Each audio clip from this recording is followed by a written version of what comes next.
All right. Well, first I want to, speaking of, congratulate you both on your Oscar nomination for RBG.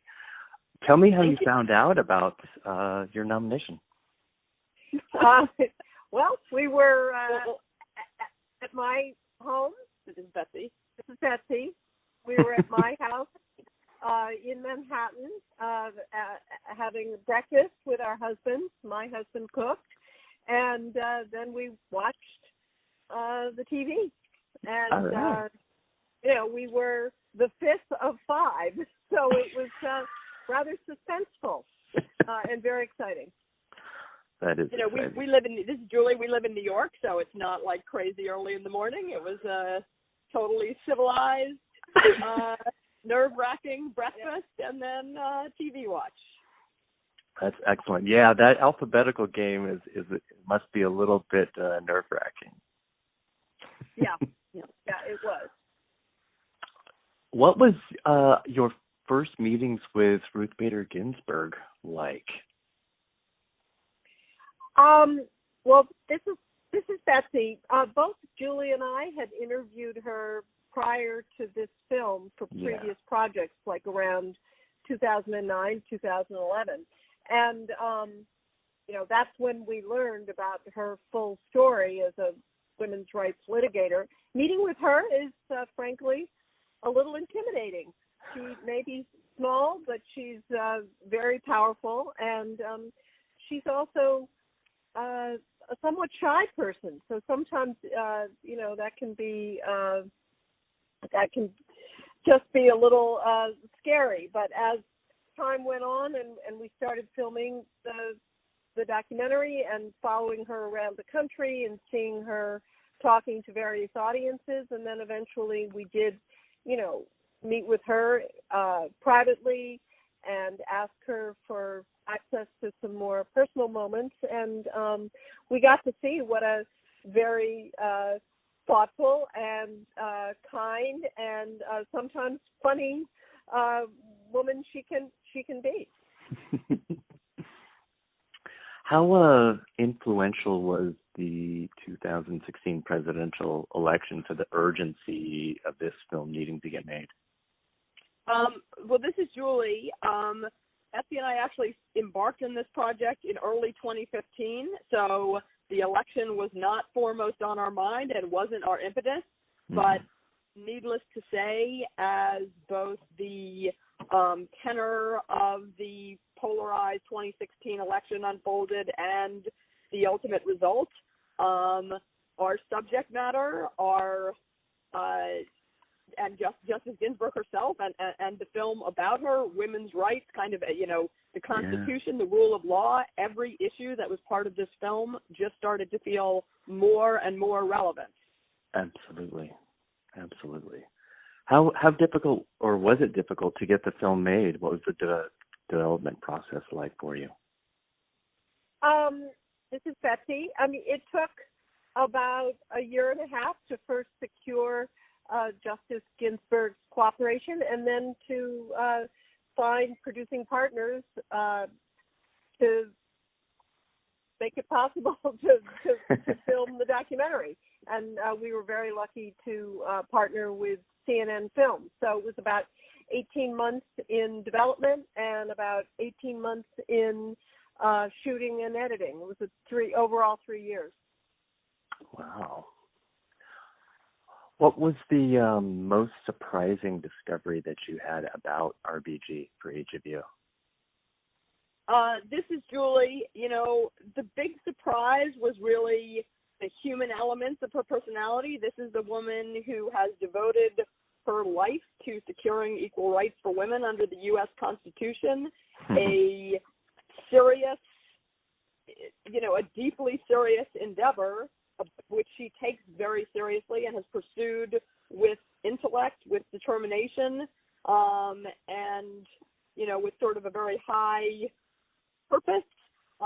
We were trying to take this, at its core, deeply serious and important story, but bring in the humanity and the character to it that would make it a watchable cinematic experience. And fortunately for us, Justice Ginsburg's personality, as we discovered it through the filming process and were able to kind of bring it out through the editing process, provided the surprises. You know, she's serious, but she also had a deeply romantic love story. Yes, she's determined, but there's also a great sparkly sense of humor to her. So bringing that all out and kind of combining the serious stuff with the fun and the joy and the zest was our challenge, and ultimately the fun of making this film. Yeah. I thought listening to her talk about Antonin Scalia and what her relationship was with him was pretty fascinating, and I wonder what you think that we can learn the most from her with being able to have a relationship with somebody that was so clearly a political opposite of her. Yeah, I think that it is instructive and certainly revealing that she had such a close friendship with Justice Scalia, despite their ideological differences. It was something that we had heard about before we embarked on the project, and many people said, oh, they're not really good friends. That's sort of for show, right? And in fact, over the course of doing the film, we discovered that they did have a very deep friendship. Sadly, Justice Scalia died about a month after we came up with the idea of doing the film.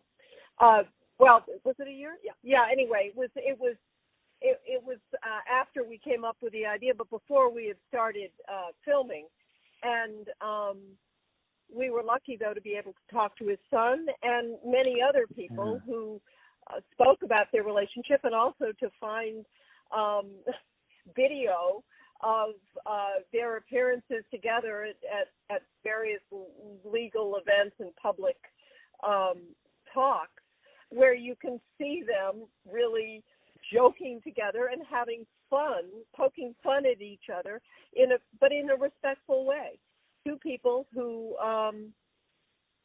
deeply disagreed on some fundamental ideological issues, but had a greater friendship and love for each other, as I think it is. They were role models for many of us to be able to have a civil discourse. And I love the fact that they both remarked that debating each other made each other's arguments better, that they had such respect for each other's intellect that they didn't shy away from talking or discussing their differences. Yeah. I think that was my takeaway so much from this. That was the most fascinating, was that, because we do exist in such a place right now where opposing ideologies and politics we're not finding any middle ground, to say the least. Were you worried at all about her health during filming, even though she's, lifting weights and doing planks like a 25-year-old? This is Julie. Justice Ginsburg is elderly and was 83 and 84 when we were making the film. She's now 85 and actually turning 86 in March. But despite having been through 2 bouts of cancer, actually was in quite good health through the filming, as we think was evidenced clearly by the workout session that we filmed. Obviously subsequent to the film's release, she's had another serious health episode, just having a pretty major surgery to remove one of the lobes of her lung following some cancer found there. We, like everyone in the country, were concerned about her health, and we're extremely heartened to hear today that she's back working at the U.S. Supreme Court. Yeah, that was great news today. Tell me a little bit about how the now Oscar-nominated original song "I'll Fight" from Diane Warren became a part of the film. Yeah, as we were finishing the editing of the film, we started talking to one of our CNN executives, Courtney Sexton, about the idea of having an anthem at the end of the movie, and our composer Miriam Cutler suggested that we reach out to Diane Warren, which we did, and sent her a cut of the film before really anyone had really seen it, and she responded very quickly and said, "I want to do this." We were thrilled, and it really didn't take all that long. It felt like, I don't know the exact timeline, but it wasn't much more than a month or so, and she'd come up with I'll Bite. She sent us a demo.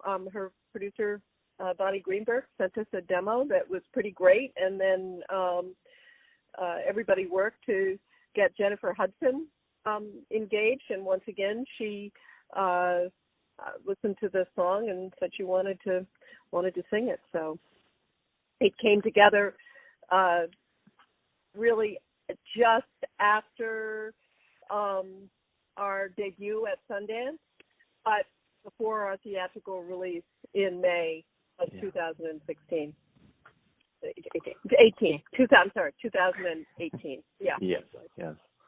It seems like a long time ago. But anyway, I mean, if you think about it, how long is that timeline, Julie? It's like from October until it was done, and it was about 5, 6 months. Yeah. Yeah, I was going to say it's been over a year since its premiere now at Sundance. Yes, it has. And you've been able to carry it all the way through and right to the line, which is pretty fantastic. Yeah. Go ahead, sorry. This is Julie. I was just going to say, I mean, we talked about Justice Ginsburg's kind of increasing relevance as we were making the film, but that really continued even after the film's release. Like, funnily enough, a concern that we had when we started this project in January of 2015 is like, well, are people still going to care about Ruth Bader Ginsburg by the time we can make and release a film about her? And as it turned out, with every passing month, both her historical story and her present day work just became more and more essential. And, seeing audiences from elderly women to young girls who would show up for screenings or even at their local multiplex wearing a robe and carrying a gavel and wearing a dissent collar, like, that was both fascinating to us and I think on a certain level just deeply heartening to see how people responded to her story of fighting for equality and dissenting when necessary. Yeah, I don't think she's ever been more popular and relevant than now. Yeah, I mean, this is Betsy. I mean, elaborating on what Julie just said, I mean, it wasn't just the change in the political climate. It was also the Me Too movement, Time's Up. All of that unfolded just as we were finishing the film. And so her story as the legal architect of the women's movement, the modern women's movement, really did hit a nerve with so many women and men who were taking kind of a new look at where we've come from and how far we have to go. And a lot of people's reaction to the film coming out of it was, how come I didn't know that?